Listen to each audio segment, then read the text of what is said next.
Hola, esto es Radio Sefarad y estas son las noticias comentadas como cada día por Jorge. ¿Qué tal? Hola, Alejandro. Vamos, si te parece, con los titulares del día. Encendida discusión en el gobierno israelí por el proyecto de ley para legalizar asentamientos ilegales. Palestina le hará la vida imposible a los Estados Unidos en la ONU si trasladan su embajada a Jerusalén. La reconquista de Raqqa, bloqueada por otra guerra que enfrenta entre sí a los grupos armados encargados de llevarla a cabo. Los atentados de París del año pasado fueron planeados por Daesh desde Siria, que logró colar 90 yihadistas entre los refugiados. Tras las noticias del día, volveremos con la agenda cultural, pero ahora vamos a hablar de esa primera noticia, esa discusión en la que la Comisión Ministerial Legislativa israelí, que aprobó tras una encendida discusión entre los ministros que estuvieron presentes el proyecto de ley de regularización concebido para tratar de legalizar los asentamientos ilegales en los territorios en disputa. El proyecto fue promovido por el líder del Partido Religioso Nacional Abait Hayudi, Naftali Bennett, a pesar de la oposición y los esfuerzos del primer ministro Benjamin Netanyahu para convencerlo para que la postergue. El ministro de Defensa, Avigdor Lieberman, líder del partido Israel Beitenu, acusó a Bennett de promover la ley con fines electoralistas y advirtiendo que las nuevas políticas en relación a los asentamientos deben coordinarse con la nueva administración de Estados Unidos. El asesor legal del gobierno, Avigai Mandelblit, reiteró su opinión de que la ratificación del proyecto de ley constituiría una violación de la ley internacional y que no pasará en la Corte Suprema de Justicia porque no hay ningún precedente de una medida de ese tipo que consista en expropiar tierras privadas y propiedades a la gente. La iniciativa tomó un gran impulso en las últimas semanas debido a la decisión de la Corte Suprema de Justicia de demoler y evacuar el asentamiento ilegal de Amona, construido sobre terrenos privados palestinos para el 25 de diciembre. Sí, a ver, voy a explicar un poquito la situación, pero la noticia yo creo que más o menos lo ponía claro. Todo el mundo habla de los asentamientos, pero los asentamientos que Israel considera legales son aquellos que se hacen en tierras públicas, ¿vale? Uno puede decir sí, pero en los territorios que están en disputa, sí. Pueden ser territorios en disputa, pero los asentamientos no se hacen nunca en tierras privadas. A veces ha pasado que gente ha venido, digamos, de forma al margen de la ley y de las instituciones, han plantado sus caravanas y luego sus casas y construido todo un asentamiento en un terreno que era propiedad privada de algún palestino, ¿vale? Esos son los llamados asentamientos ilegales. Y como en el caso de uno que se llama Amona, la Corte Suprema de Justicia de Israel ya se ha pronunciado y ha decidido que tienen que sacarlos de allí, tienen que demoler la propiedad o todo el asentamiento y entregar las tierras a sus propietarios legítimos. Y esto antes del 25 de diciembre de este año. Entonces, pues el partido Abait Hayudi de Naftali Bennett, que es un poco el portavoz de los que están en los asentamientos, tanto de los que están legalmente como parece ser se hace eco también de las demandas de los que no están legalmente y ha promovido una ley que hace como una regularización a posteriori, como diciendo, bueno, lo que se ha hecho igual tiene validez legal y no se puede expropiar a la gente.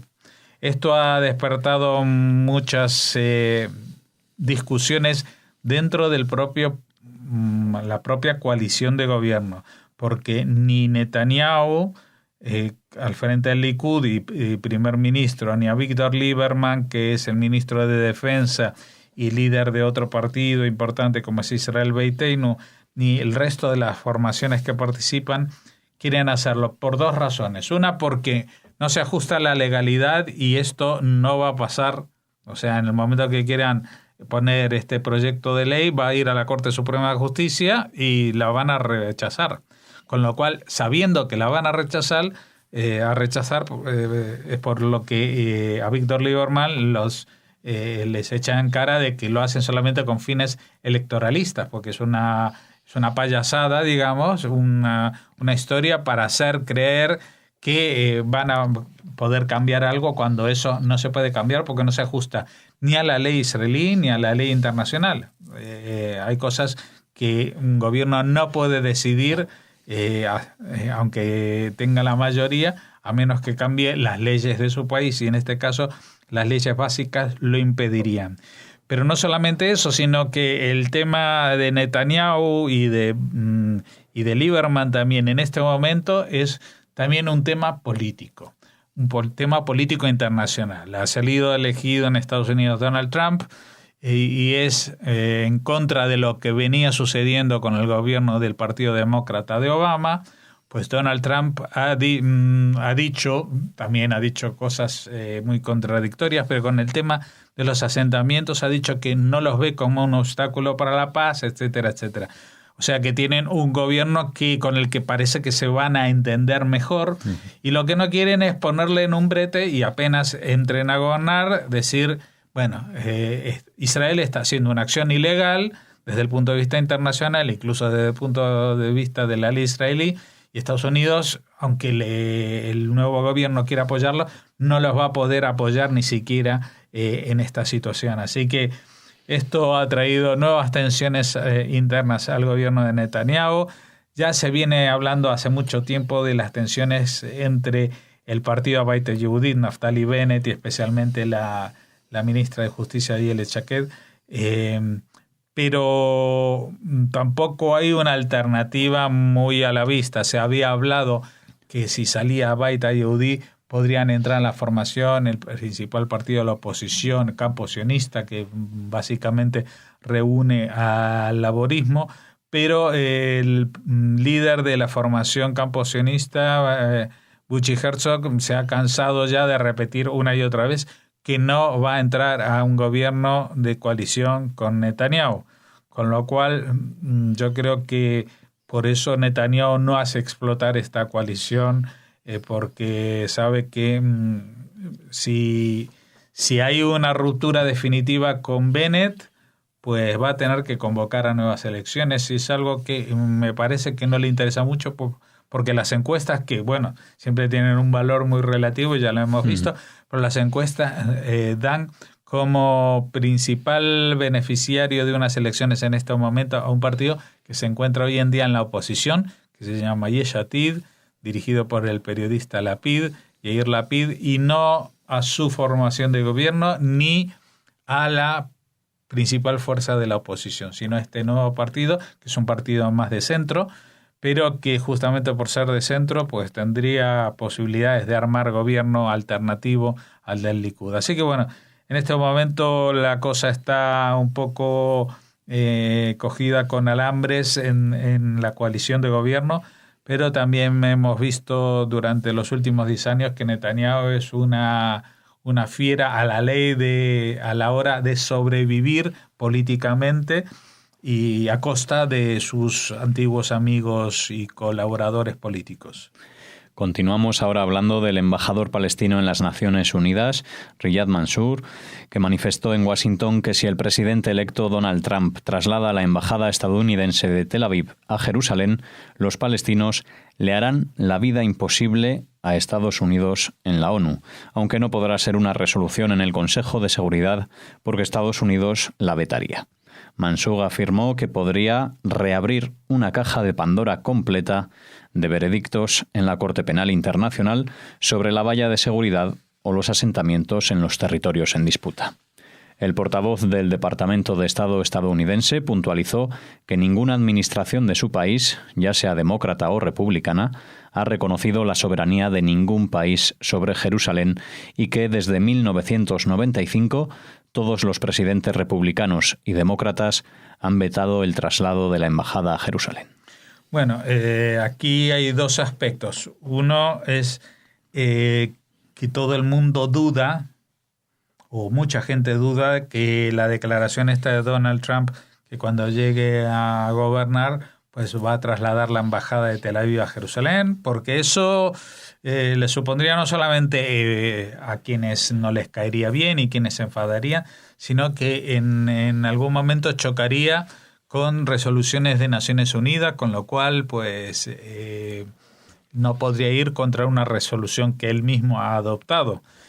Tendría que formular toda una serie de pasos intermedios diplomáticos para digamos, retractarse de decisiones anteriores en el marco de Naciones Unidas, etcétera, y descolgarse del marco que proclama que Jerusalén no es la capital de Israel para poder establecer allí la embajada, o inventarse alguna cosa extraña como que Jerusalén sea un barrio muy lejano de Tel Aviv, para poder llevar allí la embajada. Pero bueno, esa es la parte que todo el mundo duda, y lo que señalaba el portavoz del Departamento estadounidense, que desde 1995 al final todos los presidentes han vetado el traslado de la embajada a Jerusalén y que todavía no han reconocido la soberanía de ningún país sobre esa ciudad.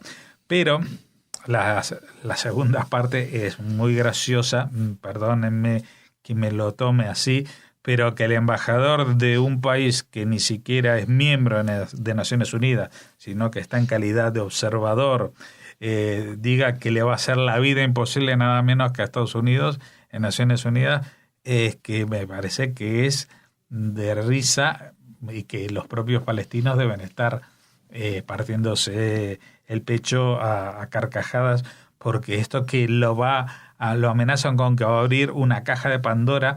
¿Y qué hay en la caja de Pandora? Veredicto de la Corte Penal Internacional sobre la valla de seguridad o los asentamientos en los territorios de disputa, con lo cual lo que va a llevar a lo que puede traer son veredictos de la Corte respecto a Israel, que están ahí en las Asambleas Generales de Naciones Unidas una y otra vez, todos los días, y en las comisiones de derechos humanos y en todas, en la UNESCO, etcétera, etcétera. O sea que no va a cambiar nada, pero ¿por qué eso le tiene que afectar a Estados Unidos? O sea, no le está haciendo la vida imposible a Estados Unidos. En todo caso, intenta, como siempre, hacerle la vida imposible a Israel. En realidad lo que intentan es hacerle la no vida a Israel, acabar con Israel. Eso no lo han podido hacer en la práctica militar, cuando lo han intentado todas las veces los ejércitos árabes, cuando lo han intentado a través de organizaciones terroristas, cuando lo han intentado a través de iniciativas terroristas individuales incitadas y llevadas a ella por la educación que les proporcionan los palestinos, y ahora pretendan hacerlo en el marco de Naciones Unidas, pero realmente resultan ridículos en sus proclamas. Y aparte que hay, si decíamos de que Netanyahu tiene un problema en su coalición de gobierno, pues Mahmoud Abbas todavía lo tiene peor, porque la semana pasada estaba felicitando a Donald Trump y diciendo que le parecía muy bien, y ahora le está amenazando, ¿no? Bueno, hablamos ahora de las Fuerzas Democráticas de Siria, o FDS, respaldadas por Estados Unidos, que anunciaron recientemente el inicio de la operación para la conquista de la ciudad siria septentrional de Raqqa, capital del proclamado califato de Daesh. En sincronía con la reconquista de la ciudad iraquí de Mosul de manos del Estado Islámico, la pérdida de Raqqa representaría el eclipse final de Daesh como entidad cuasi soberana, obligándoles a volver a ser una guerrilla terrorista. Daesh ha estado contrayéndose desde el otoño de 2014, pero Siria está albergando no solo la guerra contra el Estado Islámico, sino también no menos que 5 conflictos identificables. Estos son las organizaciones rebeldes islamistas sunitas, apoyadas por Turquía, contra la dictadura de Assad, el FDS por el YPG kurdo, respaldado por Occidente en contra de Daesh, el grupo YPG kurdo contra el régimen de Assad, los rebeldes sunitas antes mencionados contra Daesh y, por último, los rebeldes sunitas contra el FDS. El problema para los que tratan de crear una fuerza para que tome la ciudad de Raqqa es que las 2 fuerzas capacitadas para llevar a cabo esta operación son el FDS de mayoría kurda y los rebeldes sunitas islamistas apoyados por Turquía, fuerzas que están en guerra entre ellas. Sí, esto es lo que se llama un avispero, ya no es una guerra civil. En una guerra civil, pues en vez de enfrentarse con un enemigo externo, pues se producen dos bandos. Pero en Siria tenemos al menos 5 bandos. Y entonces tenemos, aparte de los 5 bandos, aquí no está mencionado, pero está el gobierno presidencial apoyado por Rusia, con lo cual en realidad son 6 bandos. Y a ellos tendríamos que añadir Daesh, que son al que todo el mundo dice que está allí para derrocar. O sea que por lo menos hay 7 facciones luchando en Siria. Algunas con objetivos generales, como este que hemos dicho, derrotar al califato de Daesh, pero casi todas albergan una agenda oculta que consiste también en, por ejemplo, derrocar al presidente Assad, o acabar con los kurdos, o acabar con los suníes, o acabar con los chiitas, o acabar con algún otro, ¿no?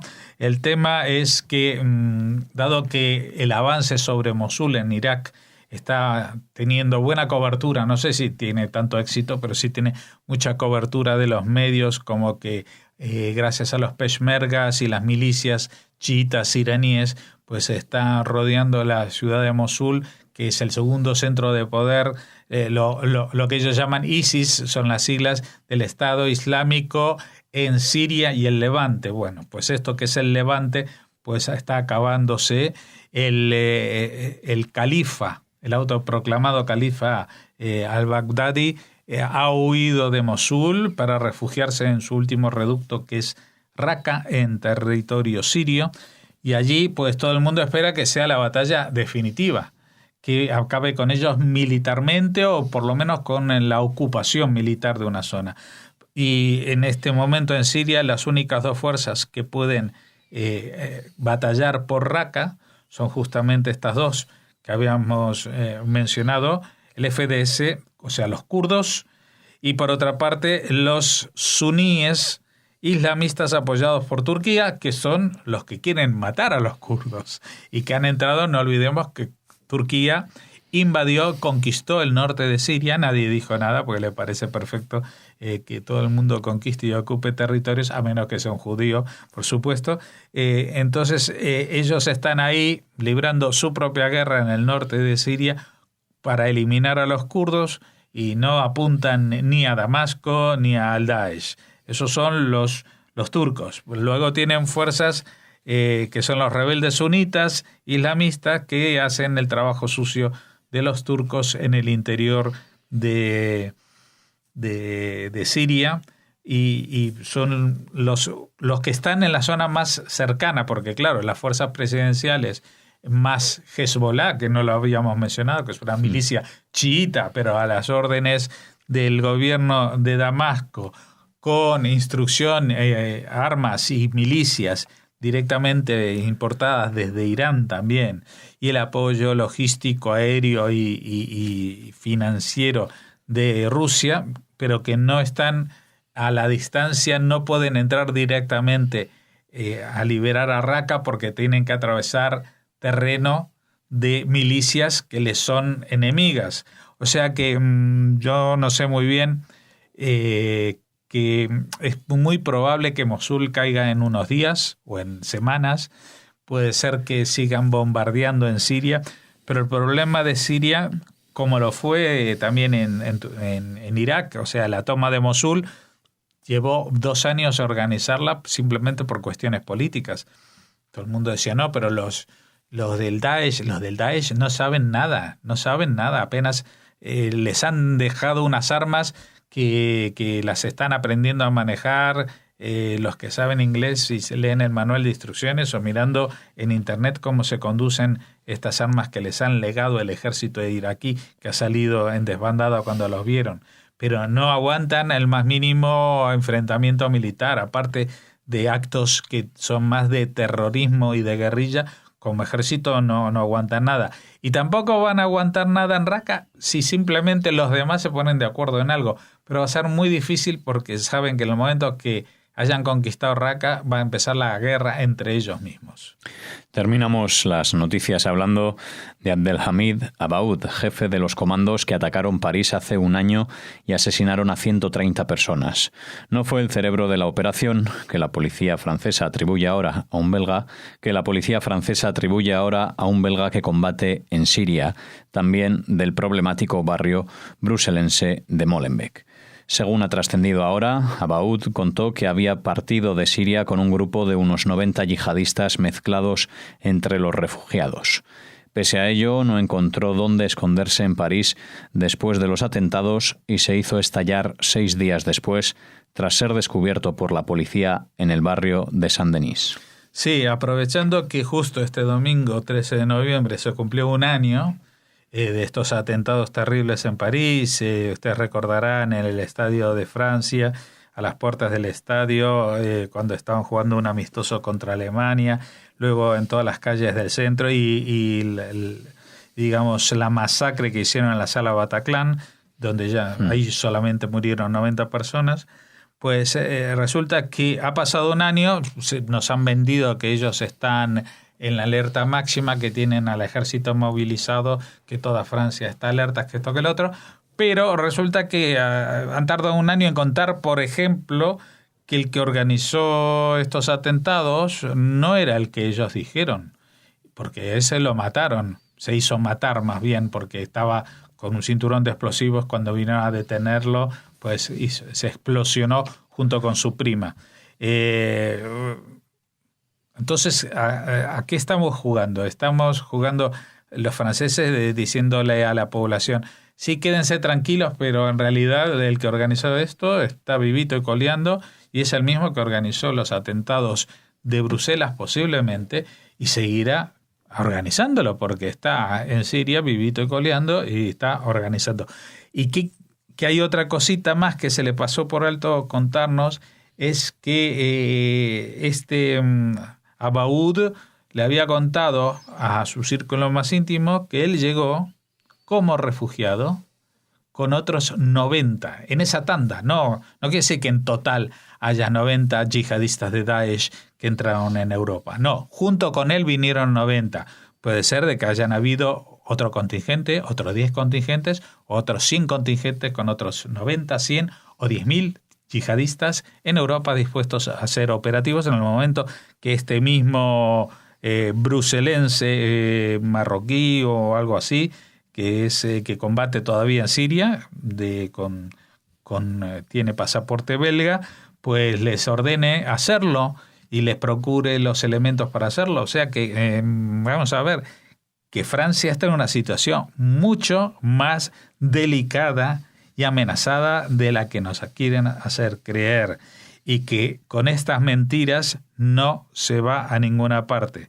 No se va a ninguna parte, y especialmente a nivel político, porque todavía no es inminente, pero dentro de menos de un año van a haber elecciones en Francia, y si van a seguir con esta política de seguir mintiéndole a la gente para no contarles el grado de amenaza real que sufren, para que no se ofenda a la población musulmana, pues es muy, muy probable que les pase lo mismo que les pasaron a los americanos, que se despierten con la peor de sus pesadillas, con Marine Le Pen al frente del gobierno, la hija del militar que es negacionista del Holocausto, entre otras cosas, y que no va a tratar nada bien a las minorías de origen musulmán. Así que si les interesa proteger esa población, ha llegado la hora de contar la verdad, toda la verdad, no solamente la parte que ellos estiman, los políticos, que la ciudadanía es capaz de digerir.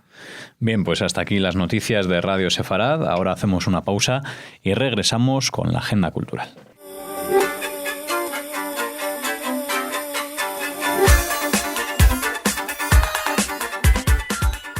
Regresamos con la agenda cultural. Damos la bienvenida a Raquel. ¿Cómo estás? Hola, muy bien. Muy contenta de estar aquí con nuestros oyentes. Bueno, pues vamos un día más a hablar de la agenda cultural. Alex, como nos dijo una vez un oyente muy gracioso, antes de hablar quiero decir algo.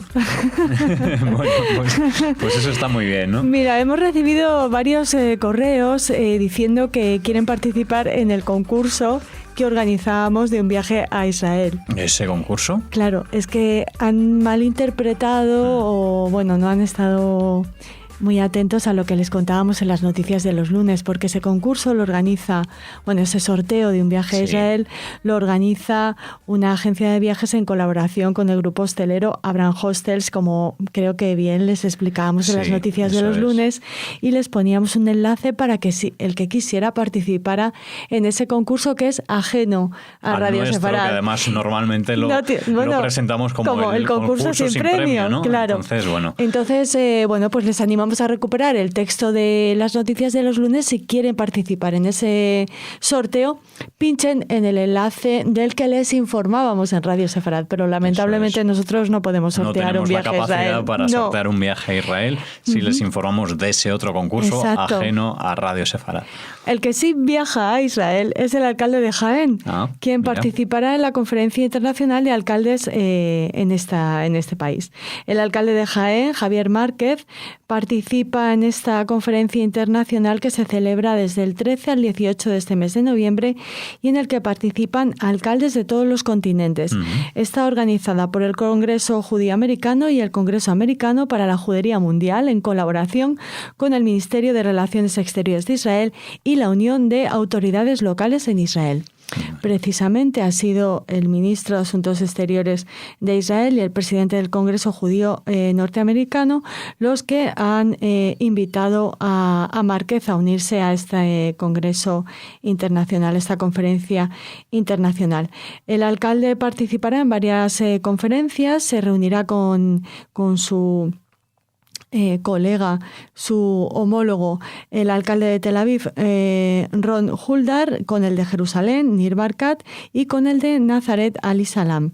De igual modo, mantendrá un encuentro con el primer ministro israelí, Benjamin Netanyahu, con quien acordará e intercambiará puntos de vista sobre la relación que pueda haber entre la ciudad de Jaén e Israel, de tal manera que puedan ejecutarse proyectos de cooperación que redunden en beneficio de ambas partes. Y es que el alcalde viaja también con esa intención de presentar a Jaén como un lugar apetecible para las inversiones israelíes y también para aprender de lo que Israel en el tema de innovación y tecnología puede enseñar. Muy bien.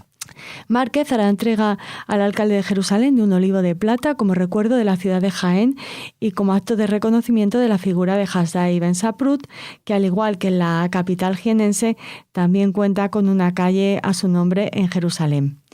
Visitará Yad Vashem y además en esta conferencia internacional de alcaldes participará en todos los análisis que se realizan vinculados, como les comentábamos, con las principales empresas israelíes de alta tecnología, energía y cibernética, el desarrollo urbano y el papel de las ciudades sostenibles y seguras. Bueno, muy bien. Pues un viaje a Israel que entendemos que no ha tenido que participar en el sorteo. No. Muy bien.